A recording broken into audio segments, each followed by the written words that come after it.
Welcome and thank you for joining me. I'm Jerry Oginski, a New York medical malpractice and personal injury trial lawyer practicing law here in the state of New York. Today's topic is failure to diagnose heart attacks. What are they and why are they important? The failure to recognize a heart attack has significant, dramatic implications for the patient. If a heart attack occurs, it can kill off a good portion of your heart.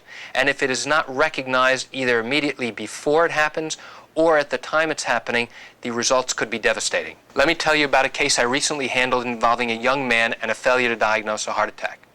The patient developed chest pain and went to his local emergency room. While in the emergency room, they hooked him up to a cardiac monitor and they drew his blood and did all sorts of tests. They realized that they needed more time in order to properly evaluate to see whether or not he was in fact having a heart attack. The hospital was so concerned that they decided to admit him to the hospital to run more tests.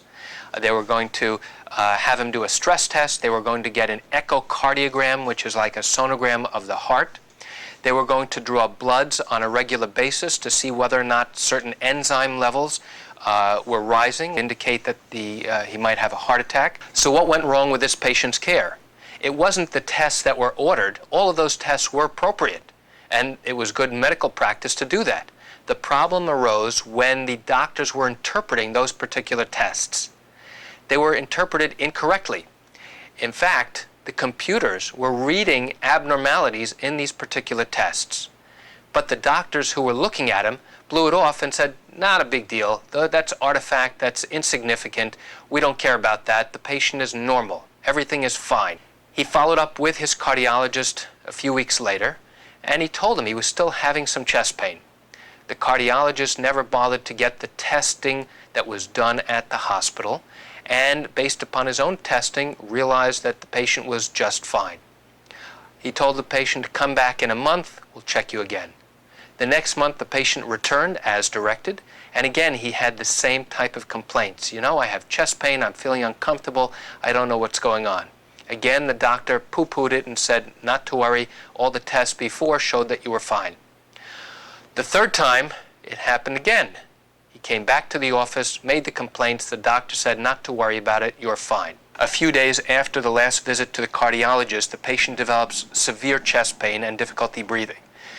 He called an ambulance and was rushed to his local emergency room, which was exactly the place where he had been taken to earlier, a few months earlier, to be fully evaluated. Once the doctors hooked him up to all the monitors in the emergency room, they recognized he was having a massive heart attack. And by that point, there was very little they could do to save a good part of his heart. It turns out, over the next few days, and additional testing revealed that the patient had three major coronary arteries that were severely blocked. He had 3 blockages. And had this been recognized 3 or 4 months earlier, the patient could have had an elective triple bypass surgery, which would have prevented what's known as ischemia, a cutoff or a lack of blood flow to the heart, what caused him to have this massive heart attack. A majority of his heart was killed off as a result of the lack of blood flow to the heart.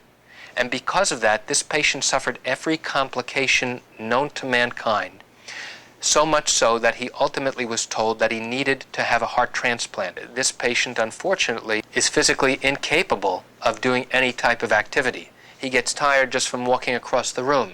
He needs assistance to do all types of daily activities.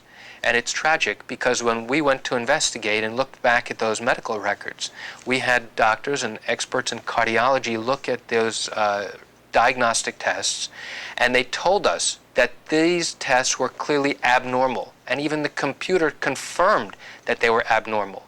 And the doctors should have recognized this, and this was totally preventable. He could have had elective surgery, which would have prevented the heart attack, and he would have been just fine. Unfortunately for this young man and his family, he wasn't. And that's it for today's topic on heart attacks and why they're so important to prevent. I'm Jerry Oginski. Thank you for joining me. Have a great day.